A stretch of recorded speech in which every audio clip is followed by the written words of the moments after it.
ሰላም ጤና ይስጥልኝ ክብራትና ክብራን፣ ሰበር መረጃዎችን ጀላችሁ ቀርብ ያለው እስከ ዜናው ፍጻሜ አብራችን ቆዩ። በአፍሪካ ቀንድ የዲፕሎማሲው ሰማይ በዳመና መሸፈኑን የሚያሳይ አዲስ ክስተት ተከስቷል። የኤርትራው ፕሬዝዳንት ኢሳያስ አፈወርቂ ለረጅም ጊዜ የቆዩበትን ዝምታ ሰብረዋል። ትናንት ምሽት በኤርትራ ብሔራዊ ቴሌቪዥን ቀርበው በሰጡት ሰፊ ማብራሪያ በተለይም በኢትዮጵያ ገዢ ፓርቲ ላይ የሰነዘሩት ትችት እጅግ አስደንጋጭና ያልተጠበቀም ሆኗል። የምጸጻቅ የታከለበት የፕሬዝዳንቱ ንግግር በሁለቱ ሀገራቱ መካከል የነበረው ግንኙነት ወዴት ያመራ ይሆን የሚል ትልቅ ጥያቄም አስነስቷል። ፕሬዝዳንቱ በብልጽግና የገለጹባቸው አራቱ ቃላትስ ምን ሚስጥር አላቸው? ዝርዝር ትንታኔውን አሁን እናቀርባለን። ጋዜጠኛው የጠየቀው ጥያቄ ቀጥተኛና ወቅታዊ ነበረ። በኢትዮጵያ ገዢ ፓርቲ ብልጽግና ሁለት ውሃዎች የሚል ነባራዊ ሁኔታን ያላገናዘበ የፕሮፓጋንዳ ዘመቻ በኤርትራ ሉዓላዊነት ላይ የከፈተ ነው። ጦርነት አዋጅም ያወጁብን ነው። ለዚህ ምን ትላለህ የሚል ነበር። ፕሬዝዳንት ኢሳያስ ግን መልስ ከመስጠታቸው በፊት ጥያቄውን የገጠሙት በምጸት ሳቅ ነበር። ይህ ሳቅ ብዙ መልእክቶችን ያዘለ እንደሆነ ተንታኞቹ ይናገራሉ። ፕሬዝዳንቱ ቀጠሉና ጥያቄውን ብታወጡት ይሻል ነበር በማለት በብልጽግና የፖለቲካ አካሄድ ማጣጣላቸውን አሳዩ። ኢሳያስ ብልጽግናን ለመግለጽ አራት ቃላት ተጠቀሙ። ሰነፍ፣ ነዳይ፣ ስስታምና ስስታም። ፕሬዝዳንቱ ማክለውም ሰነፍና ነዳይ እንዲህ አይነት አጀንዳ ቀረጽ የህዝቡን ወደ ሁከት ለማስገባት ጦርነት ማወጅ በእውነት የሚያስገርም ነው።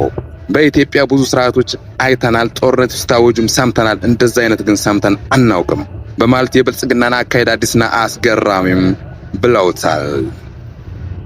ይህ የፕሬዝዳንት ኢሳያስ ንግግር በሶስት ዋና ነጥቦችም ሊተነተን ይችላል። በዲፕሎማሲ ሙሉ በሙሉ መክሸፍ፣ ፕሬዝዳንት ሰነፍና ነዳይ የሚሉ ቃላት ለጎረቤት ሀገር መሪዎች መጠቀማቸው በሁለቱ ሀገራት መካከል የነበረው ግንኙነት ድልድይ ሙሉ በሙሉ መፍረሱን ያሳያል። ይህም በቀጥታ የቃላት ጦርነት ዋር ኦፍ ወርድስ ሲሆን ወደ ወታደራዊ ግጭት እንዳያመራ ስጋትም ፈጥሯል። የሁለቱ ውሃዎችና የባህር በር ጥያቄ በኢትዮጵያ በተደጋጋሚ የምታነሳው የባህር በር ጥያቄና ሁለቱ ውሃዎች የሚል ፕሮፓጋንዳ ቅኝት በኤርትራ በኩል እንደ ሉዓላዊነት መድፈር ተቆጥሯል። ኢሳያስ ይህን አጀንዳ ህዝብ ወደ ሁከት ለማስገባት የታወጀ ጦርነት ብለው መጥራታቸው ኤርትራ ለጉዳዩ የምትሰጠውን ከባድ ትርጉም ያሳያል። ስስታም የሚለው ቃል ሚስጥር ፕሬዝዳንቱ ስስታም የሚለውን ቃል ደጋግሞ መጠቀማቸው ምናልባትም በኢኮኖሚ ወይም የሀብት ክፍፍል ረገድ የነበሩ ድርድሮች እንዳልተሳኩና ብልጽግና መንግስትም ሁሉንም ለኔ ማለት ፍላጎት እንዳለው ለመጠቆም የፈለጉም ይመስላል። አድማጮቻችን፣ የፕሬዝዳንት ኢሳያስ አፈወርቂ የምጸት ሳቅና የቃላት ጅራፍ በአፍሪካ ቀንድ አዲስ የፖለቲካ ምዕራፍ ከፍቷል። የንግግር በሁለቱ ሀገራት ህዝቦች ላይ ምን አይነት ተጽዕኖ ይኖረዋል? ኢትዮጵያ ለዚህ ሰነፍና ነዳይ ለሚሉ ስድብስ የታከለበት ንግግር ምን ምላሽ ትሰጥ ይሆን?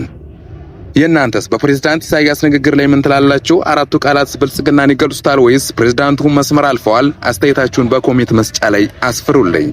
ስለተከታተላችሁኝ እናመሰግናለን። ወቅታዊ መረጃዎችን በፍጥነት ለማግኘት ቻናላችን ሰብስክራይብ ያድርጉ። ቪዲዮን ላይክ በማድረግ ለብዙዎቹ እንዲደርስ አግዙን። ሰላም ለሀገራችን። እናመሰግናለን።